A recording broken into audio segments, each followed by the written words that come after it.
Sud Radio, l'œil de l'expert. L'œil de l'expert ce matin avec Muriel Réus. Bonjour Muriel Réus, vous êtes présidente et fondatrice de l'association Femmes avec, une association de défense des droits des femmes. Vous êtes également lieutenant-colonel, conseillère de la référente nationale violence intrafamiliale et violences sexistes et sexuelles. On va parler avec vous des violences faites aux femmes. On vous a vu, on a vu votre visage il y a quelques jours sur France 5 en particulier, puisque vous et à la une de Libération, puisque vous faites partie des femmes qui, à visage découvert, ont dit que vous aviez été agressée par Patrick Poivre d'Arvor. Cet engagement, vous l'aviez avant de vous engager, certainement, avant ces révélations, pardon. Ça ne vous gêne pas? Je me suis posé la question qu'on associe aujourd'hui votre nom, Muriel Réus, qui a été victime de PPDA. En fait, non, moi j'ai un engagement qui dure maintenant depuis de très nombreuses années, qui s'est concrétisé il y a à peu près 5 ans au sein de cette association que j'ai fondée. Donc moi, mon combat, il est de combattre toutes les violences, quelles qu'elles soient, physiques, sexuelles, psychologiques. C'est une responsabilité sociétale aujourd'hui de témoigner. Donc, non, je ne suis pas gênée, d'autant plus que si vous voulez, mon témoignage, en tout cas sur l'affaire PPDA, puisque vous me parlez de celle-ci, était pour dénoncer un système. Il a eu envers moi déjà extrêmement déplacé, inapproprié dans un contexte professionnel. Je n'ai pas été agressée sexuellement. Enfin, il n'y a pas eu viol, il n'y a pas eu, puisque voilà, j'ai interrompu ce qu'il essayait de faire.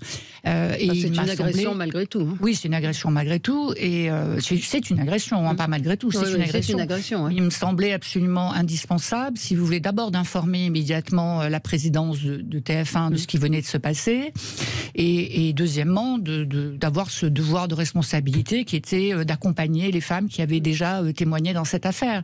D'autant plus que l'attitude de PPDA, qui est identique à celle du lot, c'est-à-dire d'aller dans les médias, de ne jamais reconnaître les faits, de s'estimer au-dessus de toute déclaration, de remettre en cause la parole des victimes, était absolument intolérable. Donc je pense qu'il est de notre responsabilité aujourd'hui de faire bouger les choses, de faire avancer la société pour que cela ne se reproduise plus. Et pourquoi ne pas l'avoir fait avant ? Il fallait que vous soyez plus nombreuses pour justement oser affronter à visage découvert l'opinion publique. Moi, je pense que dans cette affaire, si vous voulez, moi je l'ai fait immédiatement, puisque le lendemain mais il n'y a même... pas eu de conséquences. Non, c'est-à-dire qu'il a continué visiblement. Enfin, il y a évidemment toute présomption d'innocence, ça n'a pas été jugé. Mais enfin, à TF1, c'est un petit peu comme chez les Verts. J'entendais Yannick Jadot ce matin dire qu'il n'était absolument pas au courant du comportement de Nicolas Hulot. On ne peut que s'étonner. Oui, on ne peut que s'étonner, parce que même si on n'a pas assisté à ces faits, ne serait-ce que on dit, c'est-à-dire il y a des journalistes aujourd'hui qui disent bien sûr on savait que c'était un dragueur lourd, etc. Mais qu'est-ce que ça veut dire être dragueur lourd? Où est-ce qu'on met le curseur?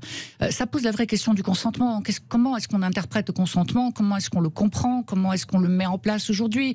Donc si vous voulez, moi j'ai parlé immédiatement. Ensuite, toutes les femmes ont été parlées à la justice, puisque elles ont toutes fait ce process qui a été parlé d'abord à la justice, comme d'ailleurs je l'ai fait moi-même. Et puis ensuite, il y a eu les émissions que vous connaissez, les prises de parole publiques, qui ont fait qu'à un moment donné, écoutez, face à des accusations qui sont, elles ne peuvent pas parler à visage découvert, nous avons parlé à visage découvert. Est-ce que l'enquête a été bâclée? La première enquête, c'est ce que m'a dit un journaliste qui travaille dessus, en me disant que, par exemple, les assistantes de PPDA n'avaient pas été entendues. Écoutez, moi je ne sais pas. Ce que je sais, c'est que le major que j'ai rencontré avait l'air de faire très correctement son job. D'ailleurs, sa conclusion dans le rapport est frappante. Il reconnaît, il dit que c'est un système parfaitement organisé. Non, ce qui est frappant, c'est que le parquet, avec toutes ces déclarations, avec tous ces témoignages, avec ces plaintes, ait décidé de fermer le dossier. Et c'est cela qui est important aujourd'hui. C'est comment la parole des femmes est-elle prise en compte? Comment, lorsqu'il y a autant de témoignages qui témoignent d'un système récurrent, organisé, des femmes qui ne se connaissent pas, donc qui ne peuvent pas inventer les mêmes circonstances. Pourquoi le parquet ferme-t-il un dossier? Aujourd'hui, le dossier est rouvert dans l'affaire Hulot parce qu'il y a une mineure. Moi, j'espère à titre personnel, et je pense que le collectif partage ce sentiment, on espère toutes que le dossier soit ouvert. Parlons de votre association et de ce que vous avez mis en place, justement, concrètement, parce qu'il y a beaucoup d'associations qui font des choses, il y a le ministère commissaire également de l'égalité femmes-hommes. Vous avez décidé de mettre en place, par exemple, un numéro alors nous, on a accessible. décidé, oui, vous savez que le problème des violences est un problème pluridisciplinaire. Hein. C'est un problème à la fois d'accompagnement, c'est un problème financier, c'est un problème juridique, c'est un problème psychologique. On connaît tous les phases qui font qu'une femme parle ou ne parle pas, le temps nécessaire à cette prise de parole, les allers-retours, 7 allers-retours avant de prendre une décision qui est celle de partir définitivement. Donc moi, je fais partie, je suis au board d'AJPI, qui est une association d'assurés. Je suis administrateur et on a réfléchi à une action citoyenne et on a décidé de mettre en place un accompagnement pluridisciplinaire. C'est la première fois que ça se fait en France, c'est totalement inédit, c'est-à-dire qu'à travers d'un numéro, la personne qui appelle et qui est victime est prise en charge à la fois juridiquement, puisque l'ensemble de ses frais juridiques sont couverts jusqu'à hauteur de 15 000 €.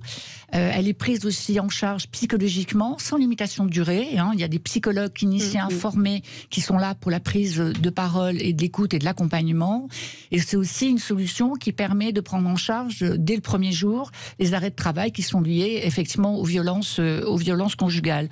Aujourd'hui, c'est près de 400 000 personnes qui vont être couvertes par ce dispositif.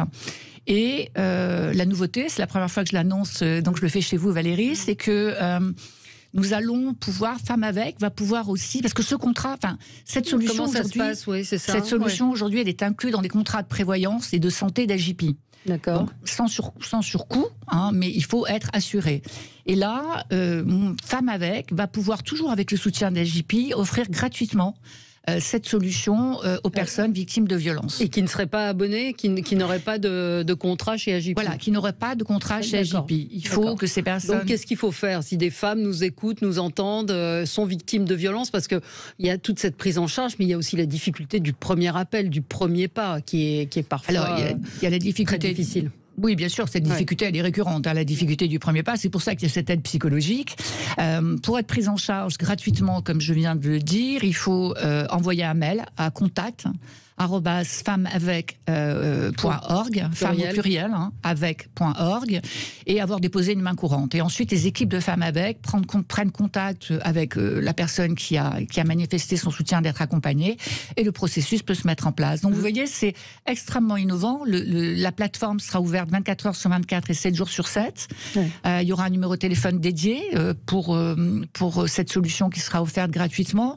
Cette assistance psychologique est extrêmement importante. Hein. C'est même ce qui est le plus fort. C'est le plus fort parce que c'est un soutien sur des femmes qui se sentent très seules, qui n'osent pas parler, même dans leur entourage. Ça touche tous les milieux, il faut le répéter.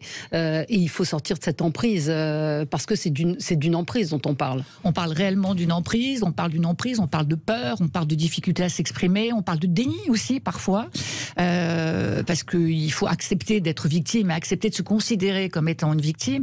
Donc cet accompagnement psychologique, il est totalement essentiel. Et d'ailleurs, c'est ce que les femmes disent, c'est qu'elles sont souvent très très seules.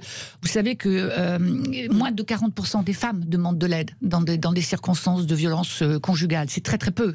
Vous avez vu ce qui s'est passé, je crois que c'était vendredi, où un homme qui avait été emprisonné pour violence conjugale s'est retrouvé en liberté. Sa femme n'avait pas été prévenue et il l'a poignardée et elle est morte. Et vous savez que dans 91% des cas, les femmes connaissent l'agresseur. C'est-à-dire que c'est pas quelqu'un que vous ne connaissez pas, qui ne fait pas partie de votre cercle intime. C'est quelqu'un qui est, notamment dans le cas des violences conjugales, hein, c'est quelqu'un qui est votre conjoint, votre ex-conjoint.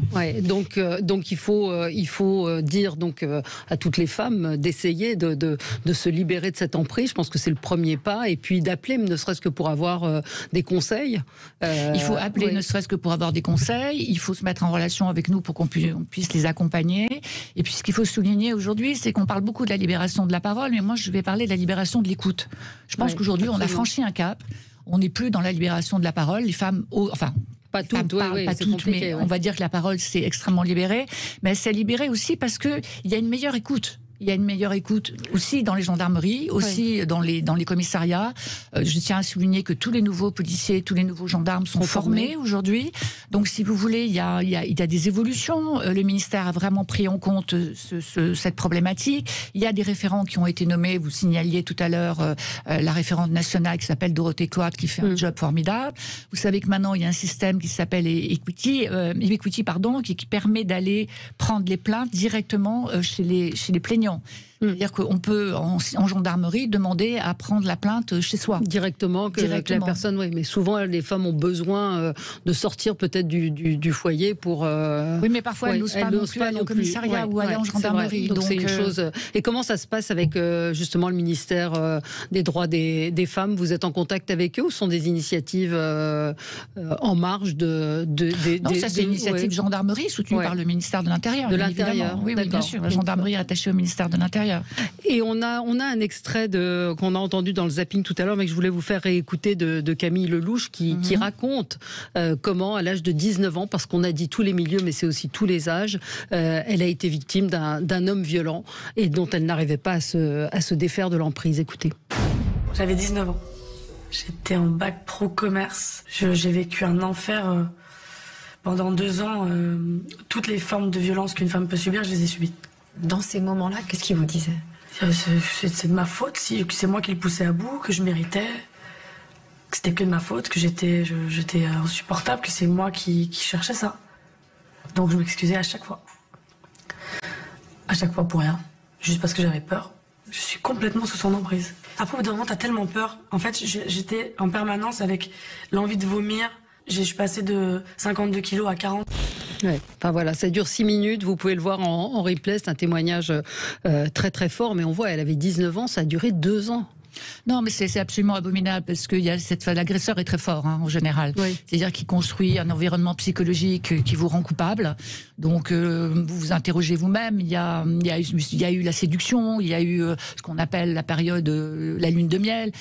Ensuite, il y a le déni de soi-même. Il faut absolument accompagner ces femmes à leur propre rythme d'ailleurs, parce que le respect du rythme est très important. Et puis il faut déconstruire les mythes, parce qu'il y a toujours dans notre société ces mythes qui consistent à dire mais pourquoi est-ce qu'elle n'est pas partie? Pourquoi elle ne s'est pas rebellée? Pourquoi elle n'a pas utilisé la force? Pourquoi elle a porté plainte? Mais parce que c'est extrêmement difficile. C'est ce que je disais tout à l'heure, c'est une outil causal.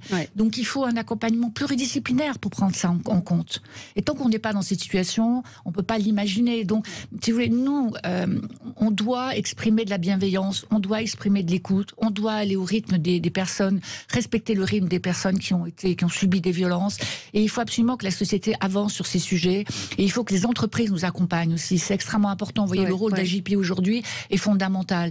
C'est ce rôle de société citoyenne pour nous accompagner dans ce qui sera peut-être une nouvelle société demain est majeur. Et de plus en plus, je pense, d'entreprises, justement, mettre des référents harcèlement au sein de l'entreprise, mais qui permettent aussi d'ouvrir la parole. Donc, on répète le contact, si des femmes nous écoutent et sont victimes de violences, contact@femmesavec.org. On vous envoie un mail et on vous expliquera la procédure. Voilà. On explique et vous expliquerez après la procédure. Merci beaucoup Muriel Réus d'être venue avec nous, présidente et fondatrice de l'association Femmes avec. Sud Radio, c'est comme ça que vous l'aimez.